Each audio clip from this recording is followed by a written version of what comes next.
Assalamualaikum warahmatullahi wabarakatuh. Selamat pagi, siang, sore, Bapak Ibu dosen dan juga teman-teman semua.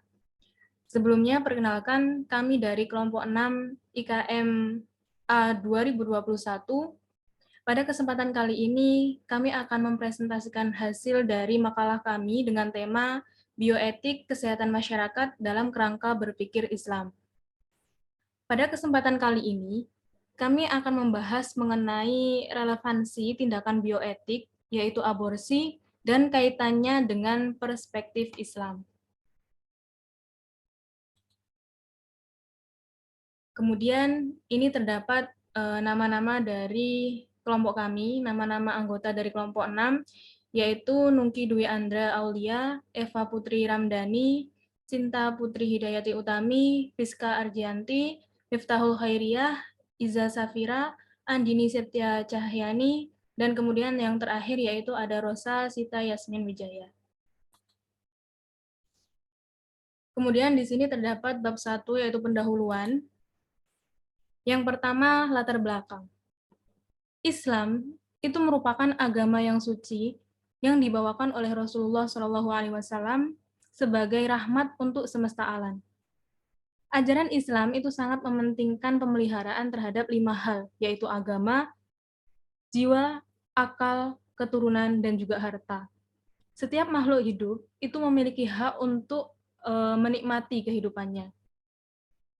Namun, akhir-akhir ini marak sebuah tindakan aborsi yang mana salah satunya itu disebabkan oleh pergaulan bebas antara laki-laki dan juga perempuan.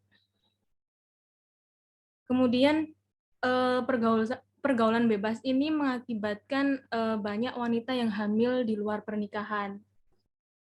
Nah, hal ini itu disebabkan karena melemahnya nilai-nilai agama Islam dalam kehidupan masyarakat.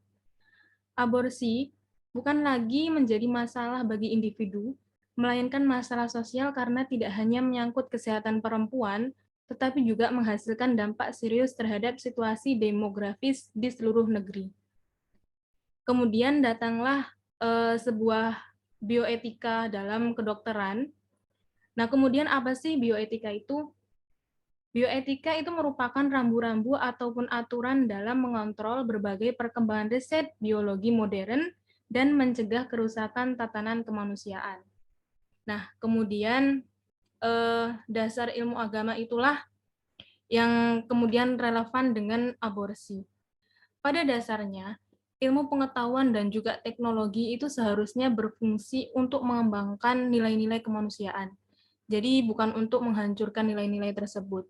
Nah, oleh karena itu, dinilai penting bagi kita untuk mengkaji lebih rinci mengenai urgensi bioetik dalam perkembangan biologi modern, khususnya dalam Islam, dan mengemukakan posisi etika, moral, dan juga akhlak dalam mengawal dan mengontrol perkembangan ilmu biologi modern. Nah, kemudian hal inilah yang melatar belakangi kami para penulis dalam pembuatan makalah dengan tema urgensi pemahaman bioetik dalam tindakan aborsi dengan perspektif agama Islam. Dengan harapan semoga dapat memberikan khazanah keilmuan yang semakin dalam dan dapat memberikan manfaat sekaligus pencerahan bagi seluruh pihak, terutama tenaga kesehatan masyarakat. Nah, kemudian untuk slide selanjutnya akan dijelaskan oleh teman saya.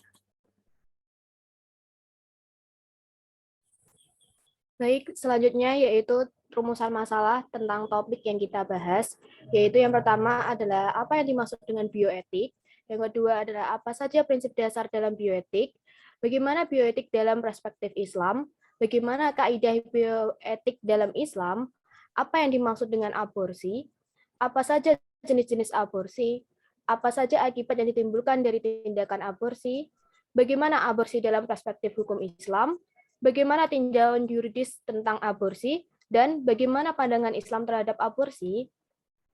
Next.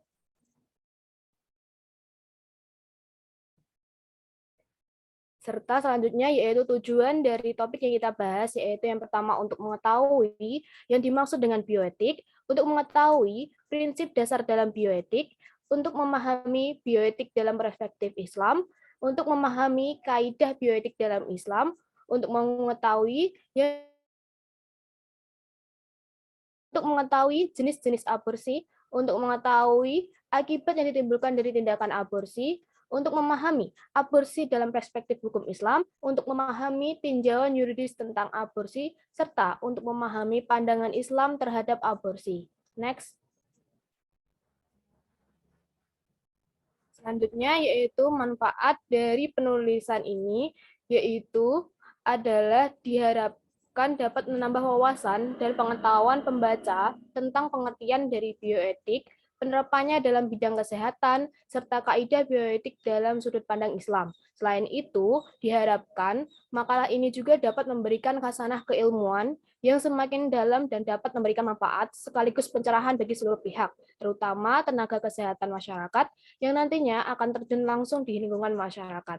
Selanjutnya akan dijelaskan oleh rekan saya.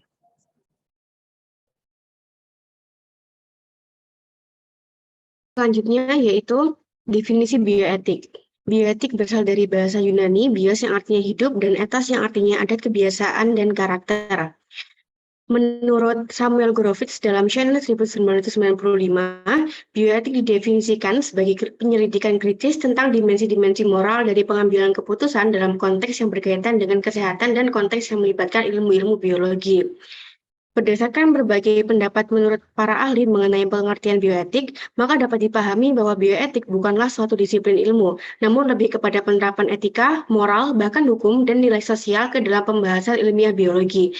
Dan pentingnya etika dalam konteks biologi untuk menjawab berbagai persoalan kehidupan yang berkaitan dengan hewan dan tumbuhan, juga manusia. Oleh sebab itu, implementasi biomedik dan perspektifnya dalam perkembangan berbagai keilmuan biologi menjadikan bioetik sebagai acuan atau dasar untuk menjawab dan memecahkan persoalan di dalamnya. Bioetik Islam merupakan pedoman Islam pada masalah etika atau moral yang berkaitan dengan kesehatan dan bidang ilmiah biologis khususnya yang berhubungan dengan kehidupan manusia. Dasar-dasar bioetika Islam adalah semua keputusan dan tindakan harus sesuai dengan hukum Islam atau hukum syariah dan juga etika Islam. Dengan mengevaluasi isu dan permasalahan bioetika dari sudut pandang etika dan hukum, ahli hukum dapat mengeluarkan keputusan atau fatwa mengenai boleh atau tidaknya dari subjek yang berkaitan. Semua prosedur medis serta hubungan antara pasien dan profesional medis harus dilegitimasi oleh sumber-sumber hukum Islam, yaitu Al-Quran dan Hadis. Selanjutnya akan dilanjutkan oleh teman saya.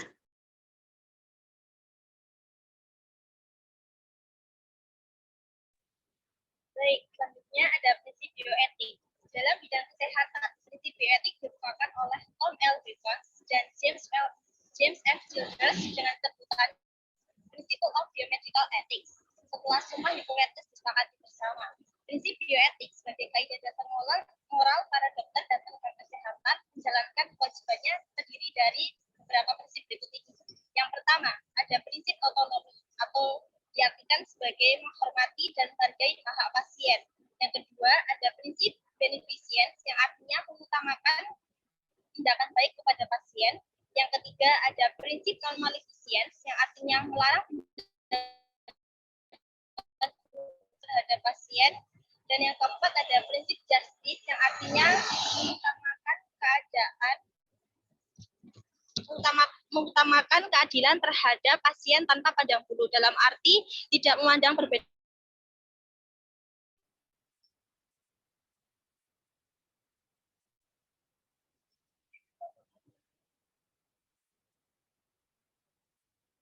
Next. Selanjutnya 2.3 bioetik dalam Islam. Prinsip bioetik dalam Islam didasarkan pada prinsip persamaan, persaudaraan, kebebasan untuk memilih tanpa adanya unsur paksaan yang mengarah pada tujuan akhir yang bertumpu pada ketauhidan Allah SWT. Adapun prinsip bioetik dalam Islam diantaranya sebagai berikut. Yang pertama ada prinsip tablik, prinsip amanah, prinsip ukhuwah, prinsip fatonah, prinsip ikhlas, prinsip kafah, prinsip sidik, prinsip uswatul hasanah, prinsip rahmatan lil alamin, prinsip yakin, prinsip adil, prinsip daulah, dan prinsip istiqomah. Selanjutnya akan dilanjutkan oleh rekan saya. Selanjutnya, yaitu kaidah dasar bioetik dalam Islam. Menurut Abdul Hamid Hakim, bioetik dalam perspektif Islam memiliki kaidah dasar yang dijadikan acuan dalam pelaksanaannya sebagai berikut. Di antaranya satu kaidah niat, yaitu berdasarkan kaidah ini diharapkan tenaga kesehatan memberikan keputusan dalam prosedur medis terhadap pasien dengan niat yang baik dari hati nuraninya. Kedua, yaitu kaidah keyakinan. Dalam ilmu medis tidak ada yang benar-benar yakin. Artinya bahwa tingkat kepastian dalam ilmu medis tidak mencapai standar kepastian yang diterapkan hukum. Meskipun demikian, diharapkan tenaga kesehatan memberikan dan menetapkan keputusan medis berdasarkan tingkat probabilitas yang terbaik. Yang ketiga, yaitu kaidah kerugian. Kaidah ini menunjukkan bahwa pada dasarnya hukum Islam berusaha menjauhkan manusia dari kemadaratan dengan tujuan untuk mewujudkan kemaslahatan. Dalam kaidah kerugian ini ada 5 poin, yaitu intervensi medis untuk menghilangkan al-doror pasien. Yang kedua, tidak boleh menghilangkan al-doror dengan al-doror yang sebanding. Ketiga, ada keseimbangan antara kerugian melawan keuntungan. Keempat, terdapat keseimbangan antara yang dilarang dan yang diperbolehkan. Kelima, pilihan antara dua keburukan. Yang keempat, yaitu kaidah kesulitan atau kesukaran. Masyakot atau kesukaran adalah kesukaran yang menghendaki adanya kebutuhan tentang sesuatu. Apabila tidak terpenuhi, maka tidak akan membahayakan eksistensi manusia. Dalam kaidah ini terdapat 3 poin, yaitu kebutuhan melegalisir yang dilarang, batas-batas prinsip kesulitan, dan aplikasi sementara dari prinsip kesulitan tersebut. Kaidah kelima yaitu kebiasaan, yang merupakan standar yang diterima secara umum seperti standar operational prosedur atau SOP untuk perawatan klinis dianggap sebagai hukum dan diperkuat oleh syariah. Selanjutnya akan dilanjutkan oleh teman saya.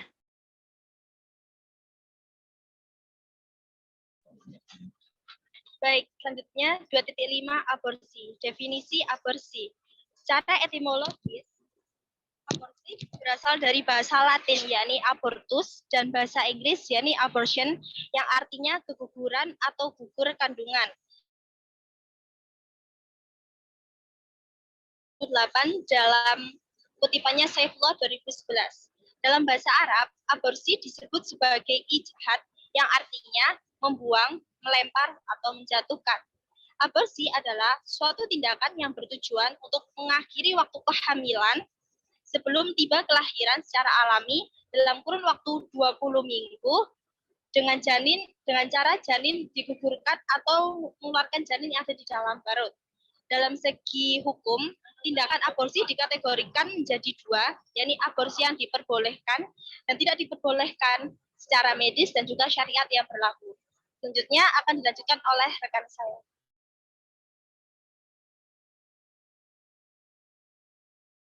Baik, selanjutnya yaitu jenis-jenis aborsi. Secara medis, aborsi menurut tujuannya dibedakan menjadi 2, yaitu pertama abortus spontaneus yang merupakan tindakan aborsi yang tidak disengaja karena faktor alami atau faktor yang tidak terduga. Lalu kedua ada abortus provocatus yang merupakan aborsi yang disengaja dengan memanfaatkan alat atau obat sehingga memicu terjadinya abortus keguguran. Dalam abortus provocatus ini terdapat 2, yaitu abortus provocatus medicinalis, yaitu aborsi yang dilakukan dengan indikasi medis untuk menyelamatkan nyawa sang ibu. Lalu kedua ada abortus provocatus criminalis, yaitu aborsi yang dilakukan dengan alasan tertentu selain indikasi medis. Contohnya yaitu abortus karena kehamilan di luar pernikahan. Sementara menurut fikih, aborsi dibedakan menjadi 5, yaitu aborsi spontan yang merupakan gugurnya janin secara alami tanpa faktor dari luar. Kedua, merupakan abortus karena darurat atau pengobatan. Yang ketiga, ada aborsi karena hilaf atau tidak sengaja, yaitu gugurnya janin yang diakibatkan oleh hal yang tidak disengaja.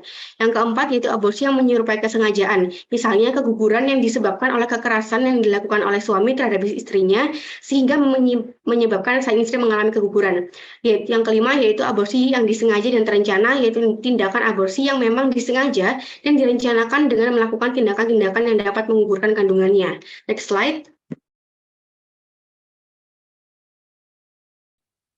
Yaitu akibat aborsi. Fenomena aborsi yang terjadi karena beragam faktor penyebabnya. Baik aborsi yang diperbolehkan maupun tidak diperbolehkan tentu saja tidak membawa manfaat yang besar bagi masyarakat, melainkan sejumlah faktor yang buruk terhadap kesehatan fisik maupun psikis seorang wanita. Adapun akibat tersebut diantaranya sebagai berikut. Yang pertama, kematian mendadak karena pendarahan hebat. Kedua, kematian mendadak karena pembiusan yang gagal. Ketiga, kematian secara lambat akibat infeksi yang serius di sekitar kandungan. Yang keempat, yaitu kerusakan leher rahim yang akan menyebabkan cacat pada anak berikutnya. Selanjutnya akan dilanjutkan oleh teman saya.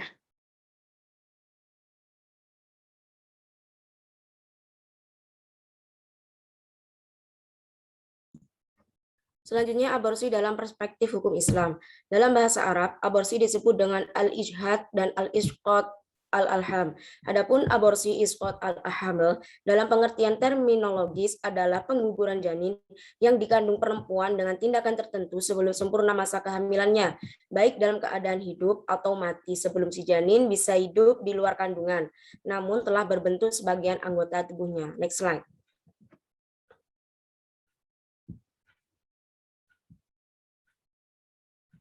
Berikut ini beberapa pandangan ulama-ulama fikih mengenai aborsi. Di antaranya, Yusuf Qardawi mengatakan bahwa umumnya merujuk pada ketentuan hukum Islam. Praktik aborsi adalah dilarang dan merupakan kejahatan terhadap makhluk hidup. Oleh karena itu, hukumannya sangat berat bagi siapa yang melakukannya. Yang kedua, mazhab Hanafi.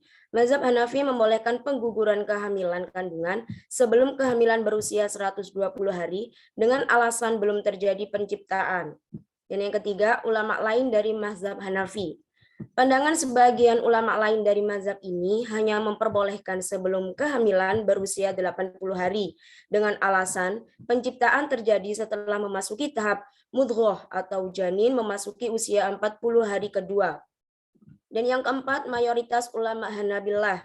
Mayoritas ulama Hanabilah membolehkan menggugurkan kandungan selama janin masih dalam bentuk segumpal darah atau alaqah karena belum berbentuk manusia. Dan yang kelima, Syafi'iyah. Syafi'iyah melarang aborsi dengan alasan karena kehidupan sudah mulai sejak konsepsi. Di antaranya dikemukakan oleh Al-Ghazali dalam Ihya Ulumuddin. Dan yang terakhir, mayoritas ulama Malikiyah. Mayoritas ulama Malikiyah melarang tindakan aborsi. Selanjutnya akan disampaikan oleh teman saya. Untuk selanjutnya yaitu tinjauan yuridis tentang aborsi. Terdapat menurut Firdaus 2021 terdapat beberapa payung hukum sebagai landasan tinjauan yuridis mengenai aborsi. Yang pertama yaitu pasal 299 ayat 1 Kitab Undang-Undang Hukum Pidana, kemudian pasal 346 Kitab Undang-Undang Hukum Pidana, kemudian pasal 347 ayat 1 Kitab Undang-Undang Hukum Pidana, kemudian pasal 348 ayat 1 Kitab Undang-Undang Hukum Pidana, kemudian pasal 349 Kitab Undang-Undang Hukum Pidana. Next slide. Segala perbuatan aborsi yang dilakukan atas persetujuan ibu maupun tidak atas persetujuan dan dibantu maupun tidak dibantu oleh seseorang yang kompeten, dalam hal ini dokter atau yang sejenisnya, akan tetap dikenakan sanksi sesuai KUHP. Namun, dengan terbitnya Undang-Undang Nomor 36 Tahun 2009, beberapa hal dalam tindakan aborsi terdapat pengecualian sehingga tidak dikenakan sanksi. Hal tersebut yakni, yang pertama, indikasi medis darurat dengan maksud menyelamatkan nyawa ibu dan wanita korban pemerkosaan yang mengalami gangguan psikologis berat yang menyebabkan trauma dan memungkinkan ibu melakukan tindakan berbahaya seperti bunuh diri. Selanjutnya dilanjutkan teman saya. Baik, selanjutnya yaitu pandangan Islam terhadap aborsi. Dalam agama Islam mengizinkan seorang wanita untuk mencegah kehamilan karena suatu sebab. Contohnya, seperti sudah tidak ada alternatif lain untuk mengurangi risiko buruk bagi si ibu dan si janin. Diperbolehkannya aborsi yang dimaksud yaitu kehamilan yang terjadi pada pernikahan yang sah, artinya kehamilan yang dilakukan akibat hubungan suami istri yang sah menurut agama. Berbeda hal dengan menggugurkan kehamilan karena hubungan seksual di luar nikah atau zina, yaitu haram hukumnya. Dan seringkali ditemukan motif seorang wanita atau pezina melakukan aborsi adalah untuk menutupi aibnya dan janin menjadi korban yang janin sendiri tidak berperan di dalamnya. Ajaran Islam tidak membolehkan untuk mengorbankan kehidupan yang suci demi menutupi dosa yang diperbuat oleh orang lain. Slide selanjutnya akan dilanjutkan oleh teman saya.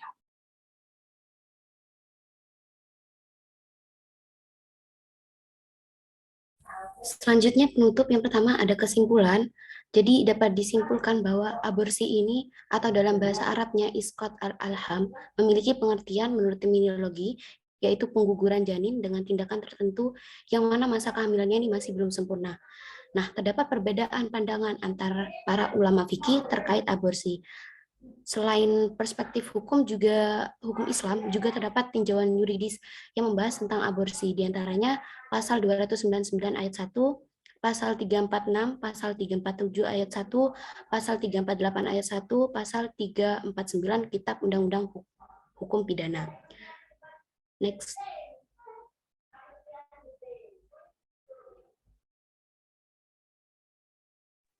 Yang kedua saran, nah berdasarkan pandangan yang telah dijabarkan di atas tentang aborsi ini, maka sangat tidak dianjurkan oleh seorang ibu melakukan aborsi, yang artinya membunuh nyawa janin yang berasal dari darah kandungnya sendiri.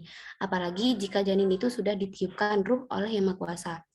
Oleh karena itu, janganlah seorang ibu ini melakukan aborsi dengan alasan apapun, walaupun hanya itu demi satu kebaikan yang menurutnya sendiri, kecuali dalam menyelamatkan nyawa sang ibu sendiri sesuai dengan yang dijelaskan oleh teman-teman. Next.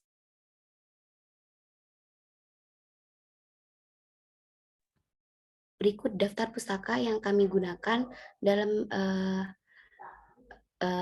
makalah ini. Next. Next. Next. Itu saja dari kami, kelompok 6.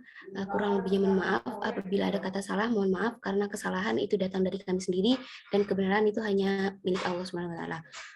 Terima kasih. Wassalamualaikum warahmatullahi wabarakatuh.